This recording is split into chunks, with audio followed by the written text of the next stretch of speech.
Welcome back, everyone. Hello. For those of you that are just joining, howdy. My name is Emily Jarvis, and I am the events manager here at GovLoop. And I'm so excited you are all joining us today. So, without further ado, and to really kick off this lunch portion, we are actually going to throw up our first poll already. It's exciting times. As a reminder, and for those of you that are just joining, these poll questions are here to be your opportunity to share your feedback with us, to give us your thoughts, concerns, ideas. And for this one, we want to know, what's your vibe? What's your vibe check? And we're going to go ahead and put that up there right now. And while that poll is up there, and if for some reason, I know some of you were having a little bit of trouble with the polls, fret not, fear not, just send us a note at info@govloop.com, or you can message into the Q&A tab, and we will get that question sorted out for you, because no one's going to miss out on CPE credit. Don't worry, we are here for you. All right. As I mentioned, welcome to our hour of our lunch break or breakfast break, depending on where you are in the country. But this is our second keynote session of the day. And to get us started, I just want to run through a few areas of the environment really quickly. First things first, a ton of great resources in the resource section here. That's where you can also find the CPE survey for this exact webinar. You can also find the Resources Center, which has all the slide decks for all the sessions, as well as the CPE forms in the larger webinar in the NextGen environment. So if you need that, check that out over there. If you need the closed captioning feature, just look for that show captions icon along the bottom of your screen. Of course, if you have any technical difficulties, just message us to that Q&A tab and we will get your questions answered. And here's the thing, it's in that same portal where you can ask our experts questions, so don't you dare be shy. Put your questions in early and often.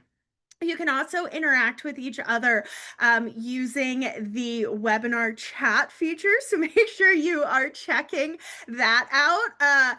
I'm not going to lie, I think I need a little bit more caffeine. If anyone else is in the same boat as me, please put in your coffee recommendations, because I need a new go-to coffee. And it's a little dreary and rainy here today, so I need a little pick me up. So give me your ideas. And also, of course, you can share all your thoughts with our fellow attendees.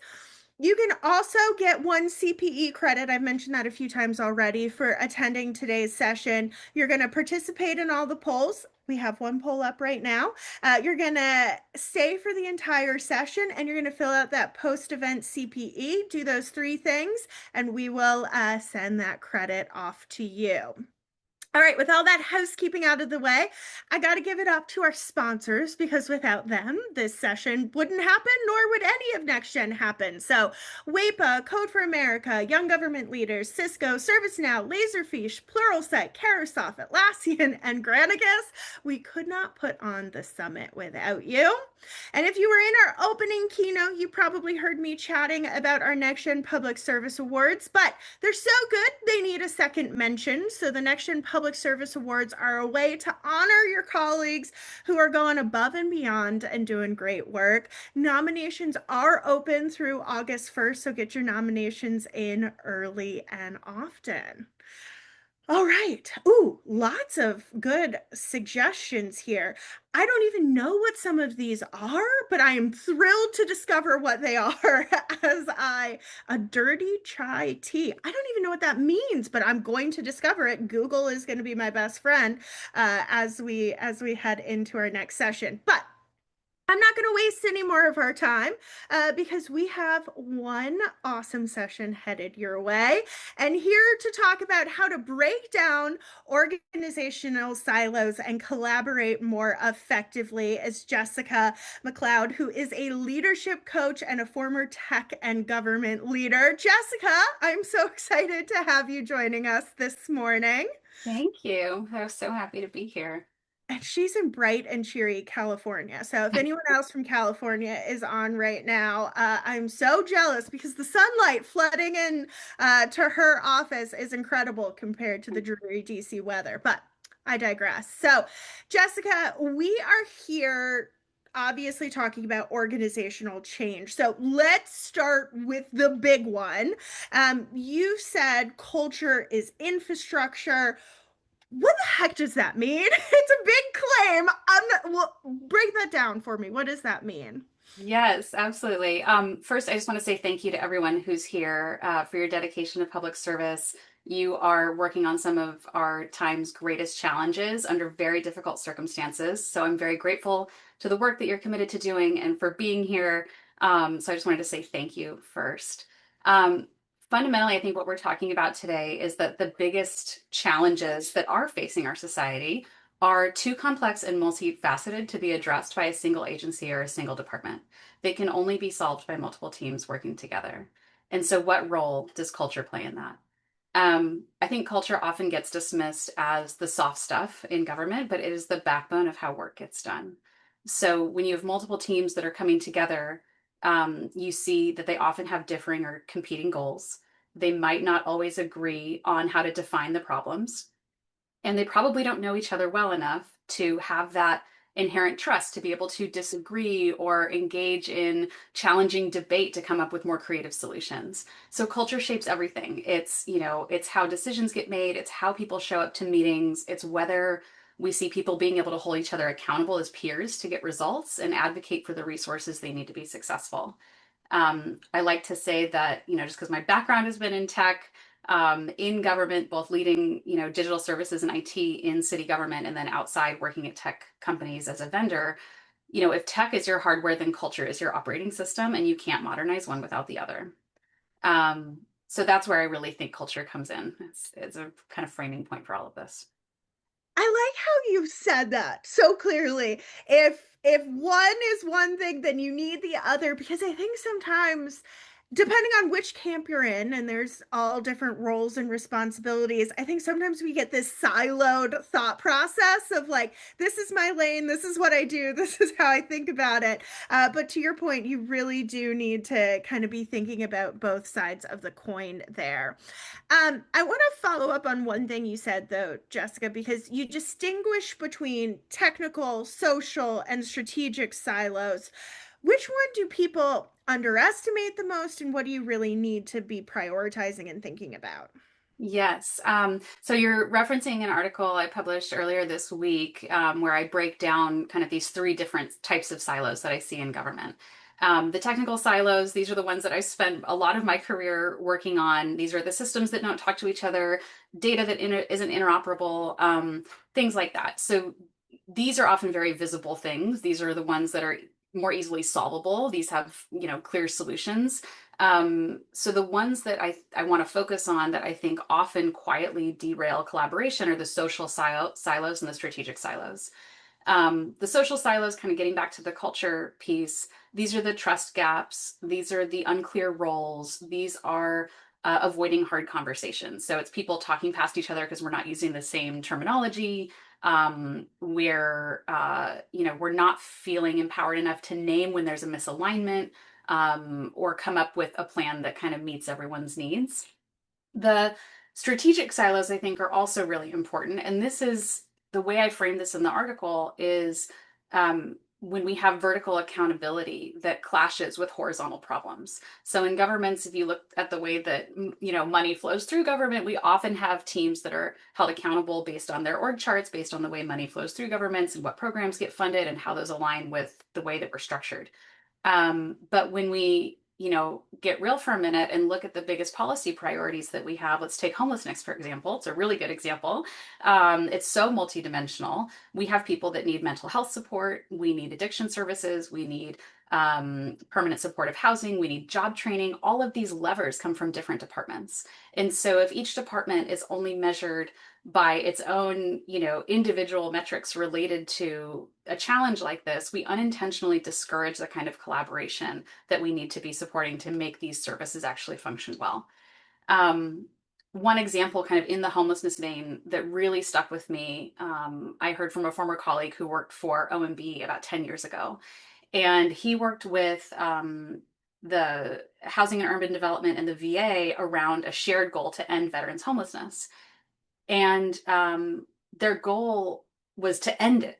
It wasn't to reduce it by 10% over the next 15 years. It was to end it, which is a really, like, I would, some may say unrealistic and overly ambitious goal, but it created shared focus, and it allowed them to figure out, who are we really trying to serve? What problems are we serving together? And, how do we make sure that VA is providing case management, HUD is providing rental assistance, and like there's this 4-part plan that they can align on across these two agencies. They were able to reduce veterans homelessness by 47% in 6 years, like cut it in half, which is way more ambitious, I think, because the goal was so out there. And so it wasn't a compliance exercise. It was a cultural shift that was, hey, we're going to be really ambitious. And I think that's where the strategic piece, strategic silos come into play. It wasn't, well, my goal at HUD is to do this and my goal at the VA is to do this. It was, no, our shared goal is to end it. So what do we need to do to make that happen? So I think one of the elements, as you're talking about these shared goals, shared visions, is you need a clarity within that message. Otherwise, what I think is happening could be very different than what you think is happening. You added my toddler to the mix, and I tell him one thing, and he hears something entirely different. So, talk to me about clarity. What's one small practice that helps break down what I think, you think, we think into we think? Yes, this is so important. So I introduced this concept with when I work with leaders and teams, called clarity, care, and challenge. Care is like building psychological safety, trust, collaboration, connection between people. Challenge is like establishing those stretch goals, right? Like ending veterans homelessness. It allows you to kind of drive towards higher standards of performance, to be more innovative, all of that.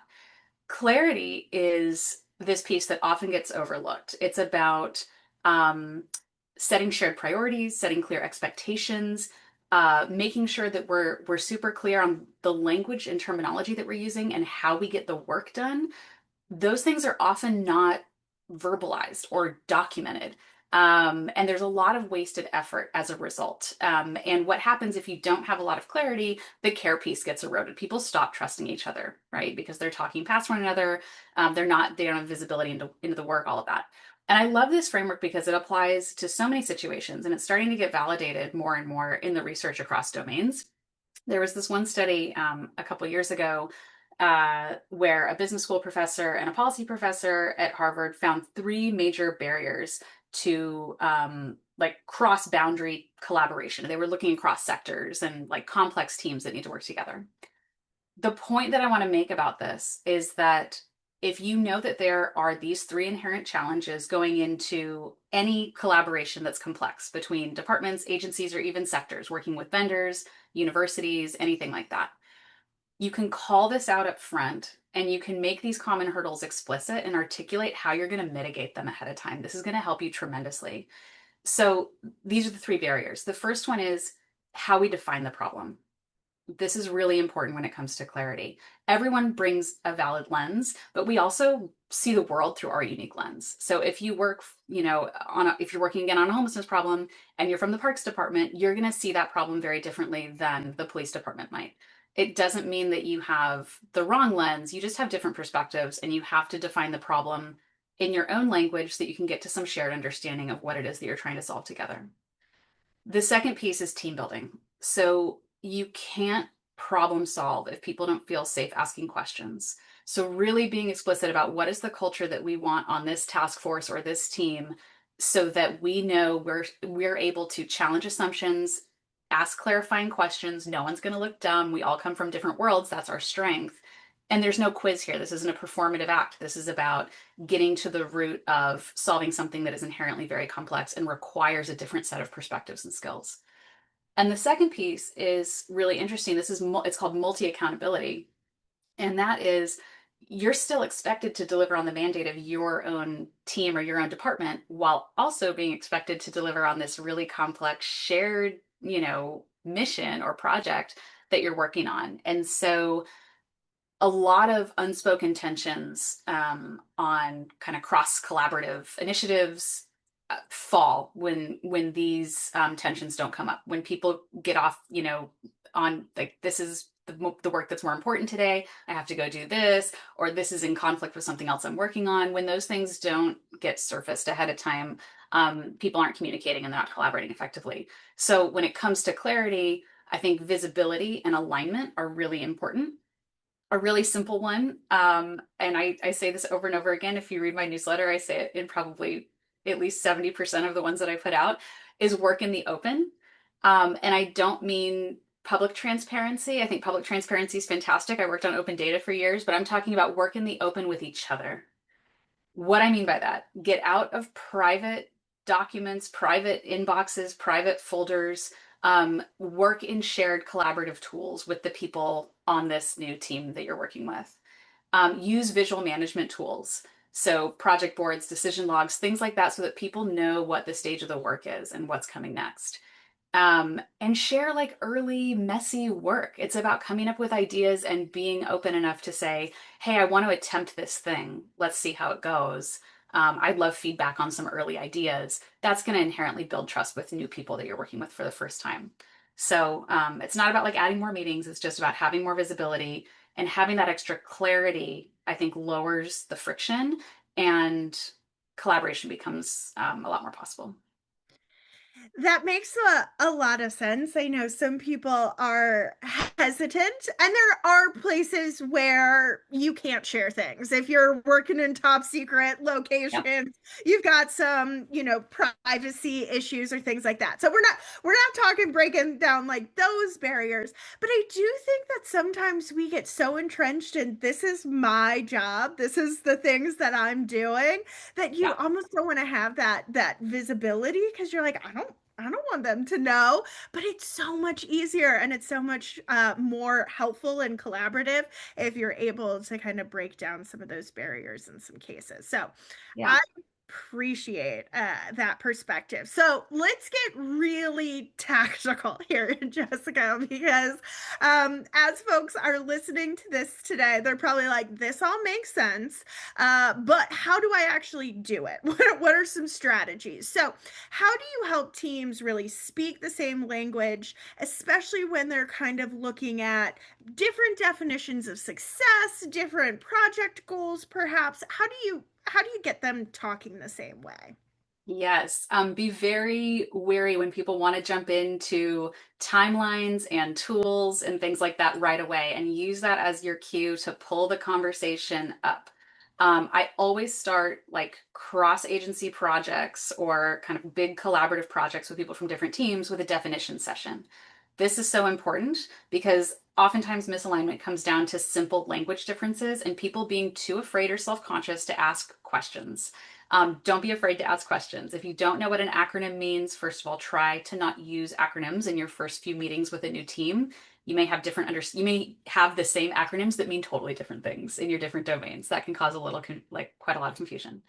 The other thing is that there's just people have different kind of like tacit understandings of what certain things mean. So maybe for one team, the word launch, for example, means like a pilot test, and for someone else, it means like a press release. Like we don't know. And so these different working definitions of things, even as simple about like project stages, I think is very important. So really clarify what those things mean throughout the process. The other thing is always come back to, who you're serving and how you extrapolate what all of these different needs are that you're solving for and who's doing what in relationship to that person's needs. So it makes it really clear when you start talking about the work in the context of a human that you're serving.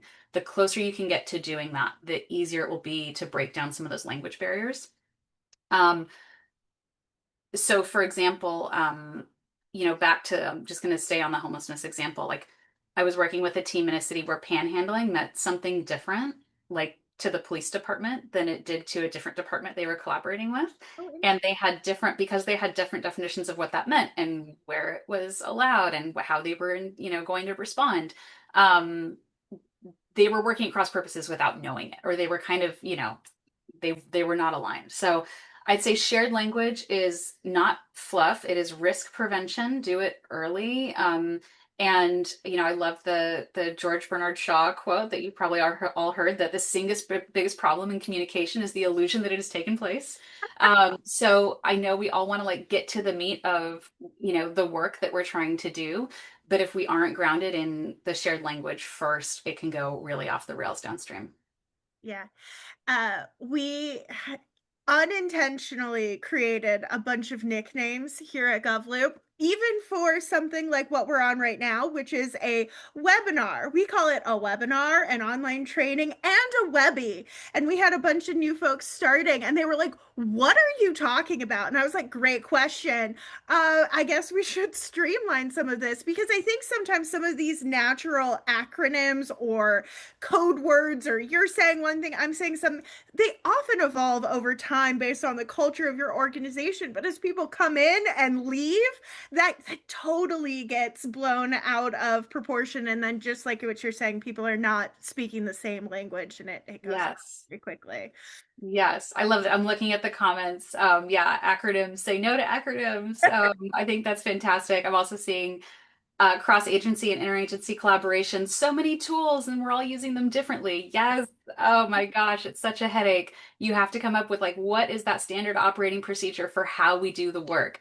And it really should, like the way you choose the tools that you're working in have to tie back to who has access, what's the workflow, what's the simplest, most efficient way of us collaborating for this particular project, not what's everyone's sort of native suite of tools that they're most comfortable with. So again, like designing for that clarity in how you work so that people aren't saving information in different places where no one has visibility or access. Such an important one, Dennis. Thanks for sharing that.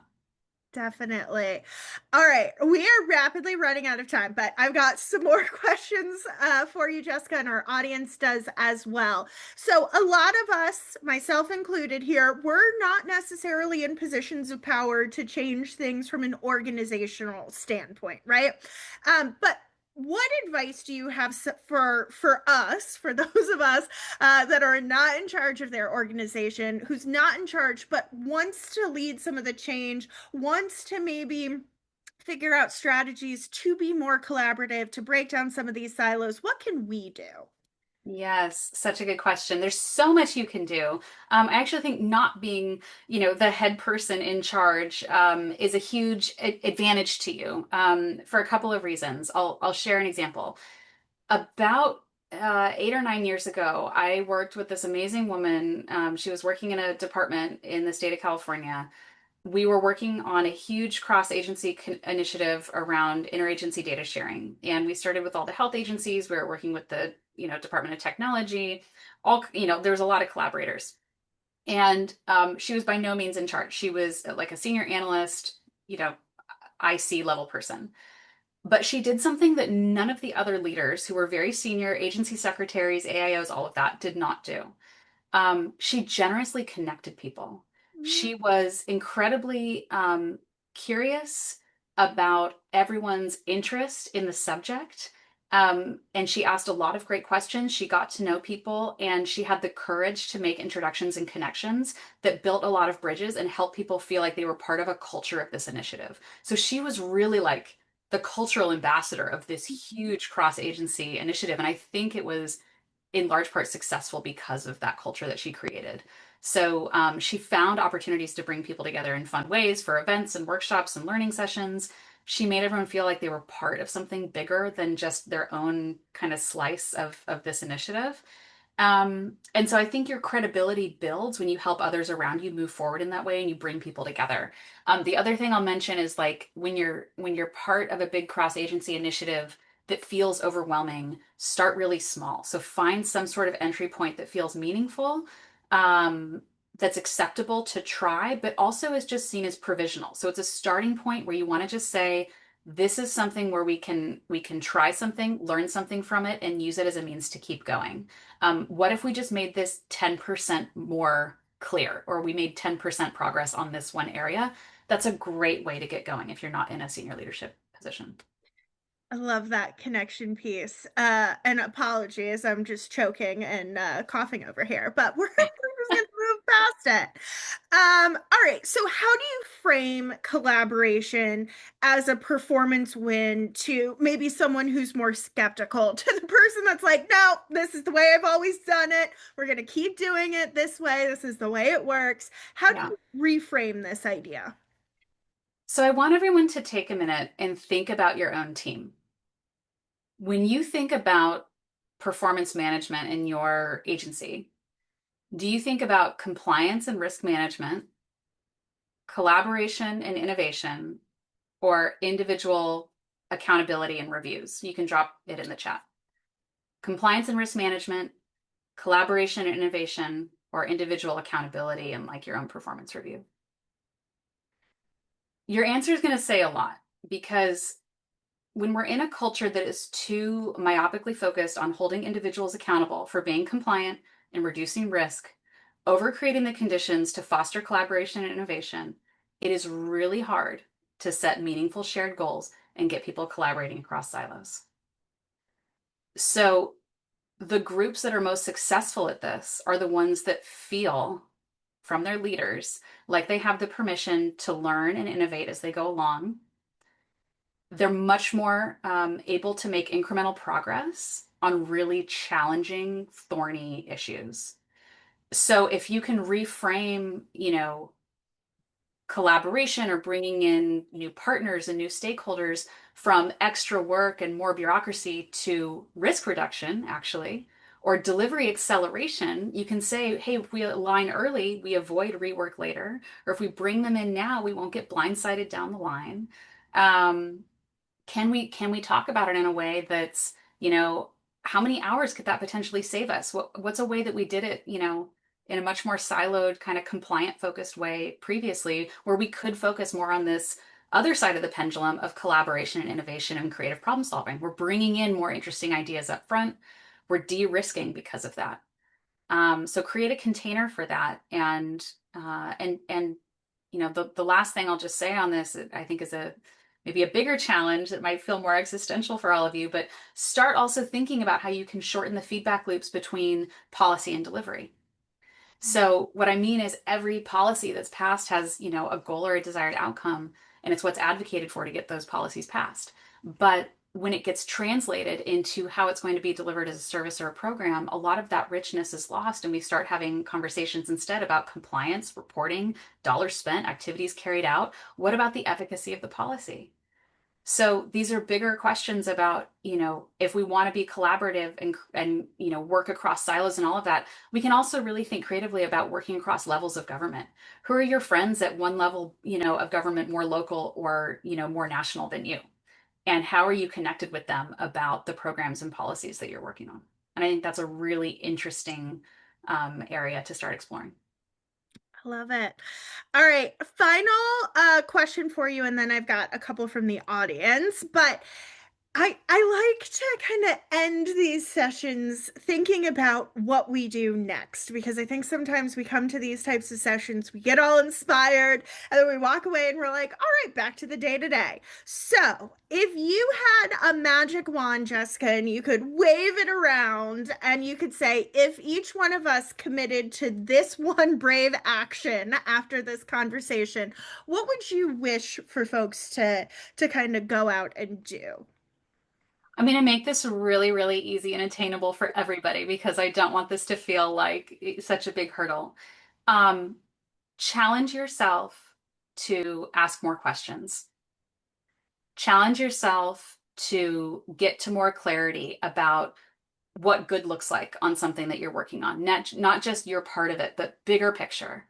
Um, if you don't understand something or you're worried that other people maybe are glossing over something that's important, raise your hand and ask more questions. I just think that this is a very simple thing we can do and those acts of bravery, really, of showing up and saying, hey, just for everyone's sake, I want to make sure we're on the same page about this. Help me understand what this looks like if this is successful, or who the person is that we're really solving for and what their needs are related to this program. Or what's a meaningful entry point to learning more about this problem and how can we make this 10% easier? Um, these are just, being able to open it up, I think allows for so much more creativity.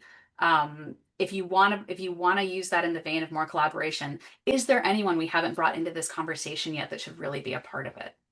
Mm. Uh, and those can be really great entry points. So these questions invite clarity. I think they build trust and momentum. And if you're also feeling bold, like practice working in the open a little bit more. Mhm. Use more kind of public channels if you're on Slack or Teams. Put things in shared drives, that sort of thing. I love it. I don't know how many Ted Lasso fans are on today, but there's this infamous scene where Ted Lasso is playing darts, and he quotes Walt Whitman, and he says, "Be curious, not judgmental." And that's how he goes through life. Because if you're not curious, if you're not asking questions, if you're not getting out there and learning more, you're missing out on so much. But leave that judgmental piece. Behind, because it can kind of get in the way. So Jessica, I really appreciate you sparking the memory of Ted Lasso, one of Yes, my absolute favorite shows. my pleasure. All right, I do have one quick audience question for you though. And I think this is a great one because I think it's something that so many of us struggle with. And it says, any recommendations for getting supervisors or leadership to collaborate or shift to collaborative platforms? Sometimes you're in a organization where the top layer is maybe not thinking through things in the same way that you are or your fellow colleagues are. So any advice on getting the movement from leadership? And by collaborative platforms, are we talking tools or are we talking just ways of working Let's generally? go with ways of working. Yeah. I find that it is much easier to do if you can demonstrate it. So if you, when I used to work at the US Digital Response, and one of our mottos there was demos, not memos. You try to explain things to people and talk it out, like a lot gets filtered. But if you can show people what great collaboration looks like through a simple project, or hey, I'm working with this one, these three other people on this thing, and we're gonna demonstrate what great collaboration looks like. Here's how we're gonna use the tools. Here's how we're gonna work in the open. Here's how we're gonna use shared documentation, decision logs, visual management. It could even be just like sticky notes on a whiteboard. It doesn't have to be tech. But to just show what collaboration looks like in that way, I think can be very helpful, and to codify some of those norms of like, hey, here's some standards and norms that really work for us, and here's how it saved us time and rework and duplication of effort and all kinds of other things. So really try to quantify the benefits of it, demonstrate how you do it in really simple, like scope down examples, and then make some recommendations of kind of best practices for how you're using those different tools and rules of engagement with your peers. I love it. All right, demos, not memos. We're gonna get some shirts made with that logo on it. My favorite. Yeah. Thank you so much. We My really pleasure. appreciate it. All right. Jessica left us in a really good place because thinking about collaboration is always a great way to move into our next topic, which is a tricky one. And this one is navigating internal politics without getting caught in the fray. And before we jump into this one, I just want to note two things. One, we have our next polling question up right now. Feel free to take that poll if you run into any issues. I know some people are not being able to visualize the polls up on their screen. Just send us a message to that nextgen@gov email address that my colleague Maddie just threw in the chat, and we will send that your way. But two, and most importantly here, in this particular chat, we are going to be focused on little p. So not Democrats versus Republicans, but internal politics within the organization.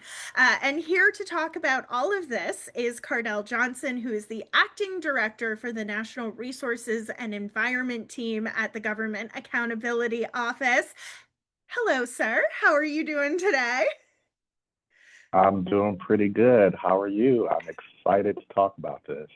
We're hanging in there. We're hanging in there. I've got 3,000 coffee recommendations. So come back at the closing and I'm going to be wired. All right. So Cardell, let's let's start here with a really ground setting question. Give me the importance of navigating internal politics. Why is this something we should be thinking about, talking about, listening to? Yeah, absolutely. So this is, as you said, this is a very tricky place for a lot of people. And a lot of folks do not like to live in this environment. But, I want to break this down. So in order to do that, right, we got to be honest. So let's recognize that most of us weren't trained to actually navigate internal politics. We were trained to lead teams, manage projects, and deliver results. But you know what? Nobody handed us a playbook on what to do when trust breaks down between people, when personalities clash, particularly behind doors, right? But think about it. In every sort of workplace, whether that's government, nonprofit, corporate, it's the ability to like read the room, to build those bridges, stay grounded in the middle of chaos or a storm.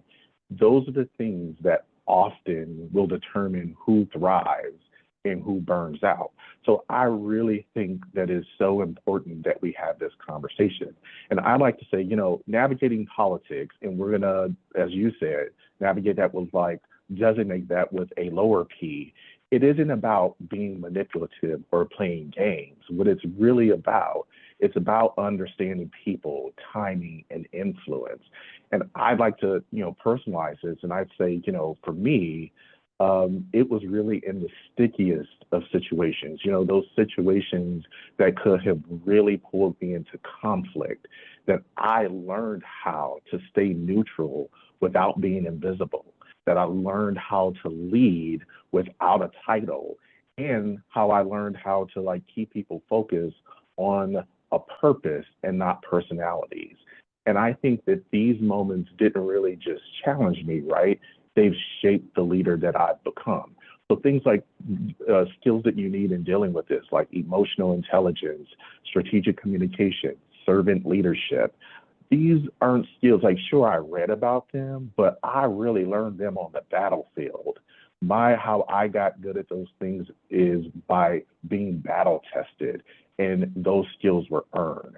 So, we're going to talk about today how to navigate these complex dynamics. And I want to talk about that without losing your integrity or your sanity. So I really want to unpack that lowercase p in politics, what it really means, what not to do when tension is high. How do we stay grounded when the environment is pretty chaotic? So I don't know about you, Emily. I'm ready to start this party. Well, the party is started and it is going for sure. All right.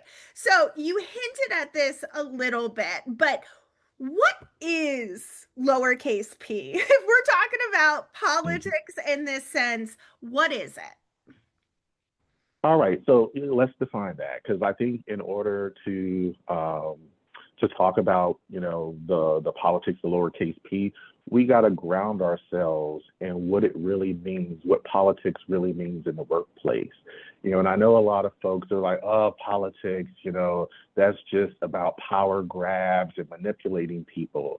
And I like to say, challenge folks to let's change our mindset a little bit. Let's shift there. How about we think about it from a better place?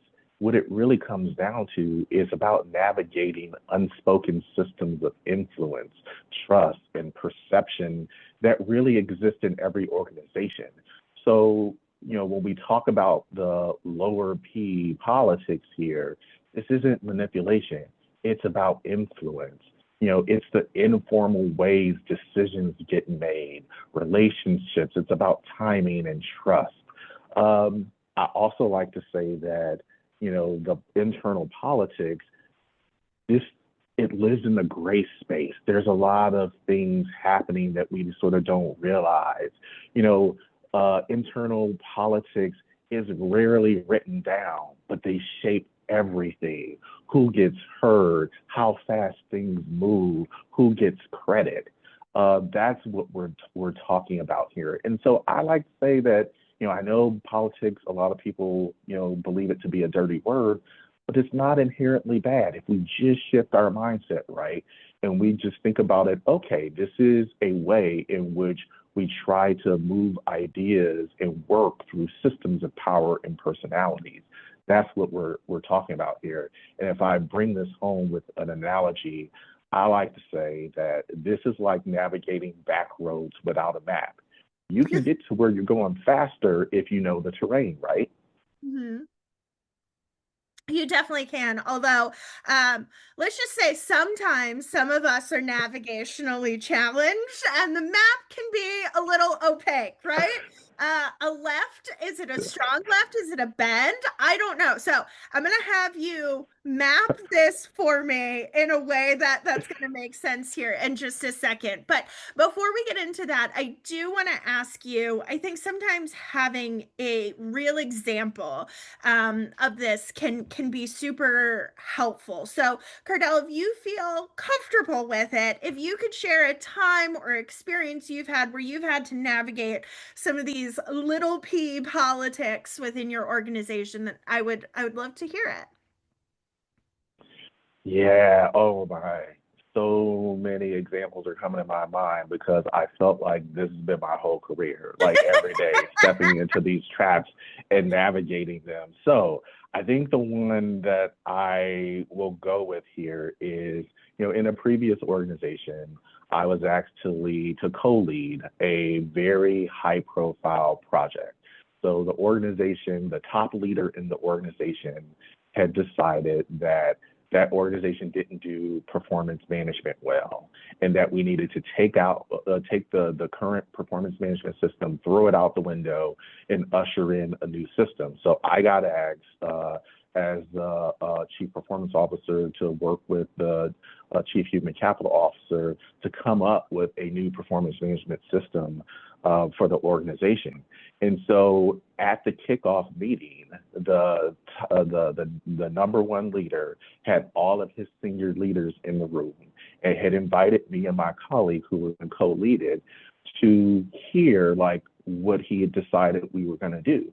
So he declared that we were going to do this new project and run around the table, and all of the senior leaders nodded their head in agreement. Oh, yes, we absolutely must do this. So my colleague and I, we left that room excited. We're like, oh, this is going to be awesome. What a great opportunity, a project to work on for an organization. We could get so much done by doing this and help the organization reach its goals. So then over the next couple of weeks and months, we started to have individual conversations with the senior leadership members of the senior leadership team. And what turned out is they didn't actually want to do it. They were doing everything to sabotage us from making progress on that particular project. And I thought, wow, they nodded their head in agreement that they wanted to do this, but they actually didn't want to do it. And that was a really sticky situation. And I had the top leader of the organization, like, actually said to me, Cardell, how come we're not moving that? You normally like move really quickly and get results. Where are we with this? And you're in a sticky situation because what am I supposed to do? Throw the senior executives under the bus like that so that I could be attacked? No. So my colleague and I had to make a very conscious choice. And our approach is we wanted to be very transparent in our methodology. So what we did is we got them together and said, okay, we're going to design this new program. This is how we're going to go about doing it. We're going to research some of the best places to work. We're going to, look at all of these organizations that do performance management well. And so we went through our methodology and we got buy-in. So that transparency on what we were going to do and have them weigh into discussions was key. The other thing that we did is we said, you know what, even though we have expertise in this, we need to make sure that they're driving this train, right? So we came up with options, even though we thought, well, this is probably a better way to go. What we did is we said, hey, in this component of the program, you have 4 options of how you could design this.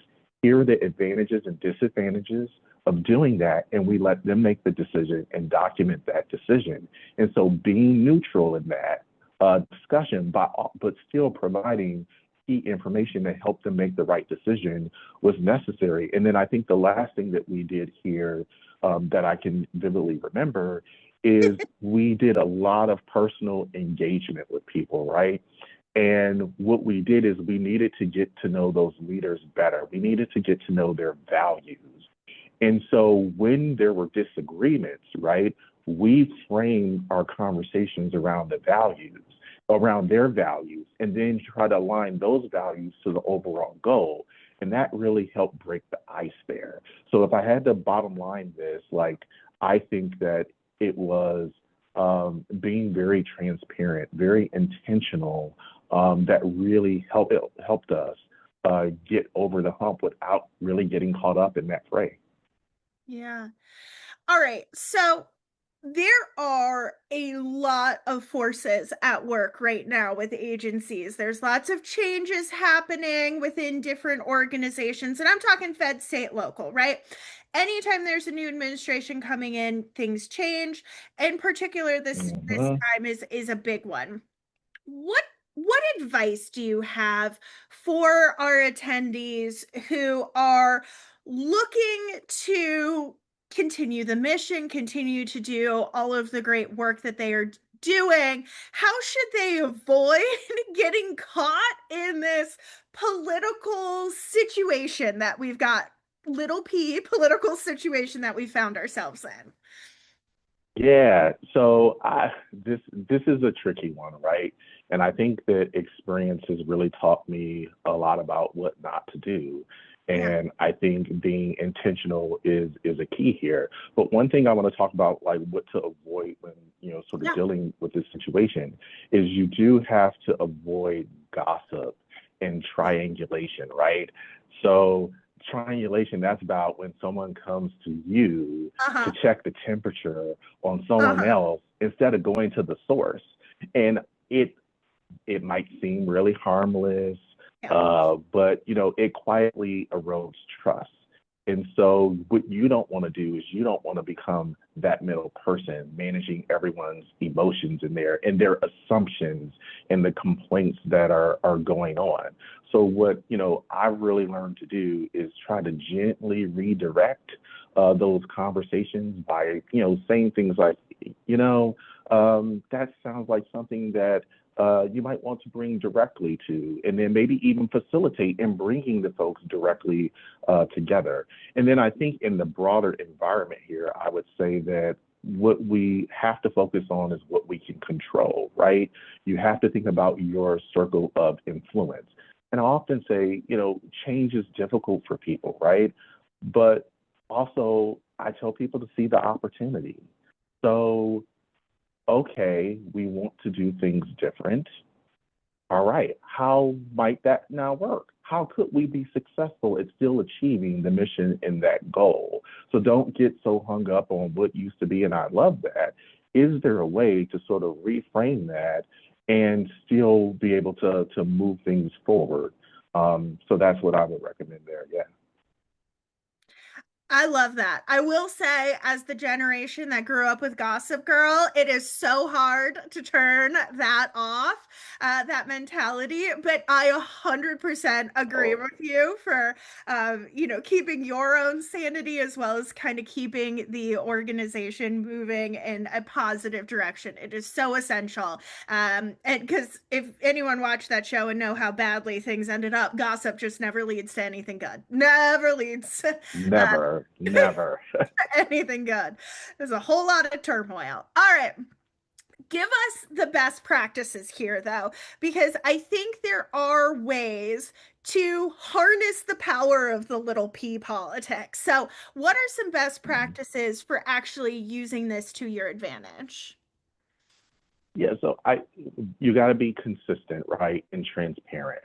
So I like to make sure people know who I am, what I value, and how I'm going to interact with them. And they're going to know that every single time. The second that you start doing a lot of things different, acting outside your values, people immediately pick up on that inconsistency, and that's going to create problems.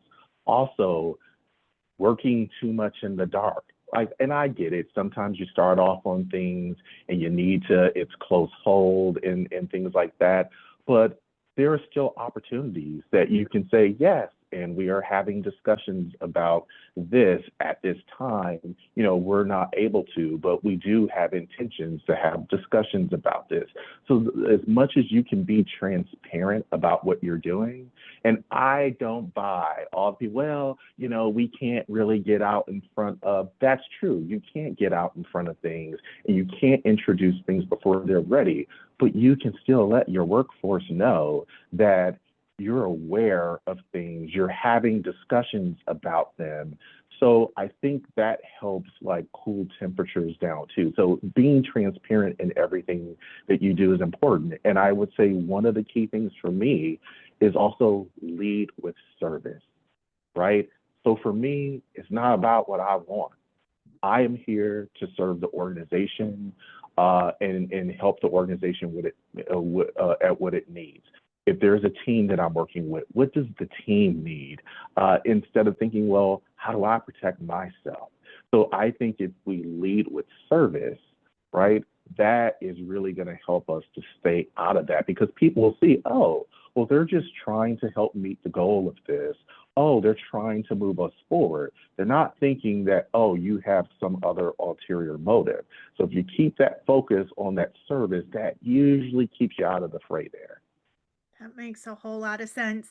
And I gotta say, our webinar chat here is really on the no gossip train. So I appreciate your steadfast approach, team, to keeping it above board all the time.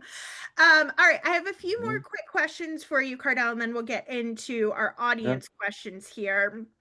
How do we not get overwhelmed? Because whether we're in that gossip triangulation circle, or we're reading the news, or we're attending agency wide meetings and things are shifting, my own team is shifting, I'm tired. It's overwhelming. How do we stay as effective as we can be without getting burned out and overwhelmed with all of this happening around us? Oh, absolutely. And I'm gonna go back to one thing I said and then add two new things here. So you got to start there to me with focusing on what you can control. You know, you influence your circle, your team, the work that you do, your own mindset. So if you focus on that, that's going to help you sort of not, you know, get too overwhelmed. From there, I think clarity. We forget, and we know that, right? We so know clarity is important, but we often forget it. But here's the secret. Every single time, clarity cuts through the chaos. But things are complex. What you want to do is simplify the goals, simplify the priorities. That is really going to help people not feel too overwhelmed. And if in the process of simplifying, you're like, wait a minute, this is too much. All right. Well, how do we break that down to something that is digestible? And then having that conversation out in the open and transparent where everyone is on board with that. And then I think the other thing is, right, what protects us in times like this, or keeps us from getting overwhelmed, is I say that you got to lean on your team. I have a model of shared leadership and governance. And so, yes, I know that I am the executive and I can make the call, but I tend to not always like just go for that authority. I bring in my management team, I bring in others into the conversation. Here's what's going on. Here's what I'm thinking. What do you think about this? I'd like this to be a collective sort of decision that we make. I'd like to collectively solve this problem. I like to say, if I'm the smartest person in the room, help us all. Like, but I have confidence, right, that we can get there together. And so I think, you know, that And when you work with other people, right, you don't get as overwhelmed because you know, oh, well, my team has my back. And so I Mhm. think, if we lean on our team, if we use clarity to cut through the chaos and that we focus on what we can control, I think that's going to help us not be so overwhelmed. That makes a whole lot of sense. All right. I threw up for our attendees here our third poll question. And this one is asking, do you think you're a good advocate for yourself and your Mhm. career? So you can take that poll for us right now. And I'm going to be honest. I think, Cardell, sometimes I'm not the best advocate for myself or my career. And there's some space that we could do to improve that, which has me thinking, what are as folks are kind of moving through this process and they're navigating these changes, they're trying not to get overwhelmed, they're taking a shared leadership model whenever appropriate. What are some Mhm. ways that folks can advocate for themselves in a positive way to really navigate some of these internal politics, the things that are happening? What are some ways that you can navigate that effectively without looking like you're trying to suck up to your managers or trying to make someone else on your team look bad? Yeah, absolutely. And so I felt like I've had to do that my whole career, and I've had to balance like, yes, I was very ambitious, and especially as one of being a millennial and coming in and Uh-huh. wanting to move my career up fast, but also understanding the environment that you work in. So like balancing that has always been pretty delicate. And so I say that one, you've got to learn, like, you've got to get to know the people who are influential in the organization, and you need to develop relationships with them. And the relationships don't need to be like we all become best friends, right? But Hmm. what you're trying to do is you first need to start by mapping the dynamics, the power dynamics, the influence dynamics in the organization. And then what you do is you build those relationships, and you're not like, this is the mistake that a lot of people make. They're like, oh, yes, I'm building a relationship because I want something. No, no, take a step back from that. We build the relationship genuinely, right? Have people get to know you and your values. And if, again, when you show yourself, particularly in that, service oriented mindset, folks are then going to start advocating, well, wait a minute. I think Sarah, I think John, I think Cardell, like, they might be good at Yeah. doing this.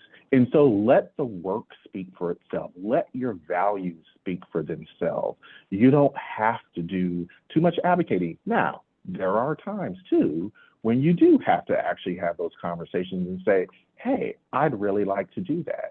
And Hmm. just be cognizant of the tone that you're using and framing it as, a development opportunity that you want to have, and that you want to have feedback around that and have a discussion about it. People want to help people, and so they will willingly, right, work with you to help you grow if you come to it with an open mind and willingness to learn. Yeah. All right, we are going to do these next questions in rapid fire format because we want to give folks at least a couple minutes break before the next session starts.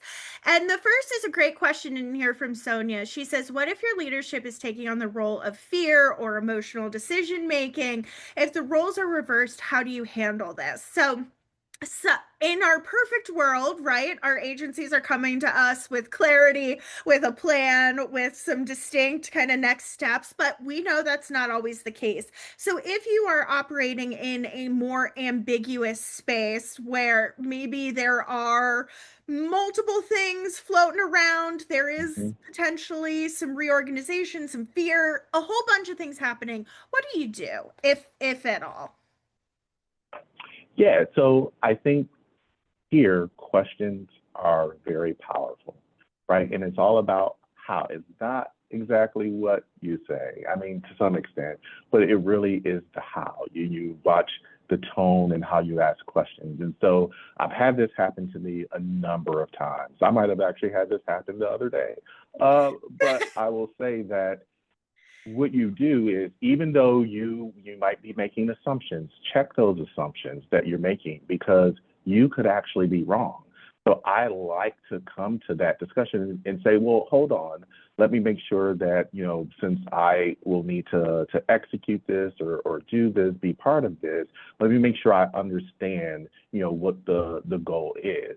And I found when you start getting into that discussion, right, you learn a lot more and you open that door to have more conversation about that. And I think that is how you can sometimes get leaders and managers to say, oh, wait a minute. Because I know that happens to me all the time. Sometimes I come with ideas and have conversations with people, and then they start asking questions, and I have a light bulb moment. And I'm like, oh, okay. And then we need to figure things out. So, and I know that people know that, but I think that when that happens to us, that amygdala hijack and we want to, Uh-huh. freeze, fly away or fight, resist those urge. One of the things that I do, I'll tell you a trick, and this is going to be the silliest thing. When people say things that I think are ridiculous, and I know that I'm going to stick my foot in my mouth because of the impulse reaction, I used to go to meetings with candy, and I would take and eat a piece of candy as they were saying it to give me a moment to just step back and not react and think and make sure that whatever I was going to say, that I would frame it in a place where I was trying to learn and understand. Yeah.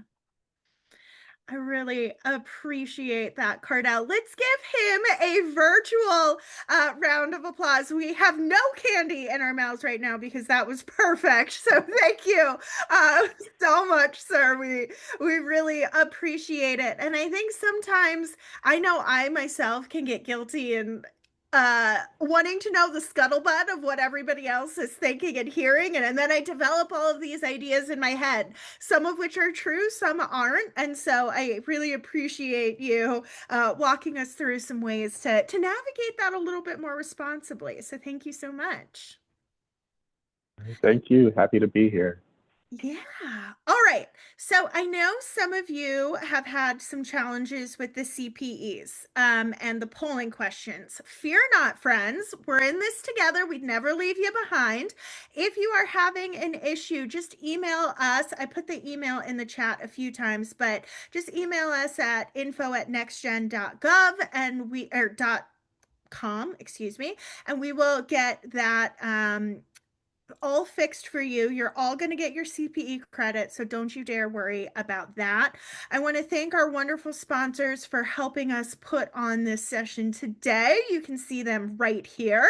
And like I said, we are headed into our next breakout session in about 13-ish minutes here. It's a quick turnaround, friends. So go grab some water, get something to eat, do what you need to do, and we will see you in our breakout sessions in about 13 minutes or so. All right. See you guys in a bit.